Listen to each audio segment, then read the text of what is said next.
This video is not sponsored by Audible, Squarespace, or Raid Shadow Legends. Good morning, gamers. It's Punishly, and this is my review for Blue Beetle 2023, starring Xolo Maridueña. First, to go over the plot of the movie, there's this MIC company that finds this powerful artifact, the Blue Beetle, and they want to use it to create a super soldier army and make money and be evil. So they take it back to their headquarters in this CGI city where our main character, Jamie Reyes, is returning to after graduating college. So Jamie stumbles upon this Blue Beetle while trying to apply for a job, and it pair bonds with him. And the only way for it to be separated from him is for him to be killed. So the MIC company has to kill him to get it back. So they go out and try to do this, and Jamie's family gets caught in the crossfire. So from that point, Jamie and the MIC company come to blows. To tell you what I liked about the movie, it has competent editing and camera work. There's nothing that's distracting, and all the action is pretty legible. So it's got that going for it. Xolo gives a pretty good performance when the scene calls for a lot of anger or sadness. So that's pretty much the only place where his performance shines, though. The next thing is that Jamie's grandma is very Catholic. She's always praying the rosary or blessing Jamie or the family, so I like that. The next thing is that there's no gay stuff, so that's a plus. And the last thing is there's one good action scene. It takes place in a tunnel, and it's basically just Blue Beetle beating the crap out of some generic soldier guys. And all the hits have good impact to them, so that was good, but it really only lasts for like 2 minutes. As for what I disliked about the movie, the one that stood out to me the most was that it's written for babies. Everyone's just saying exactly what they're thinking all the time. There's no subtext or subtlety to any of the writing.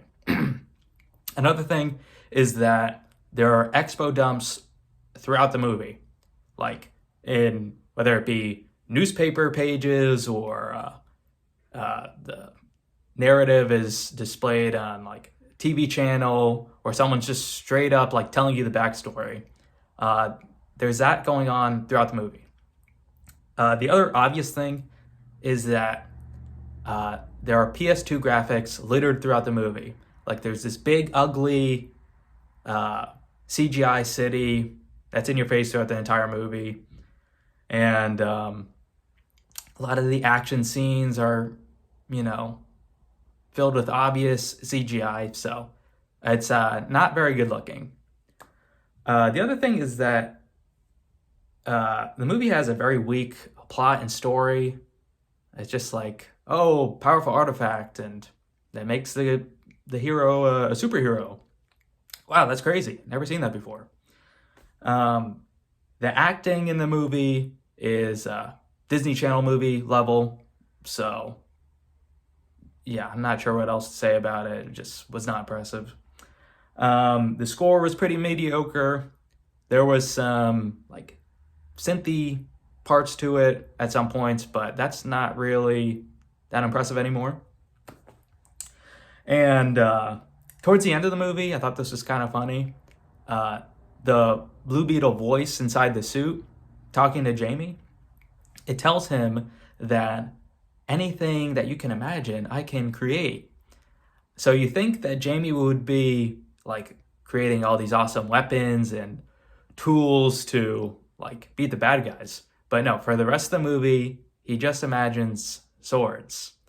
So that was pretty funny.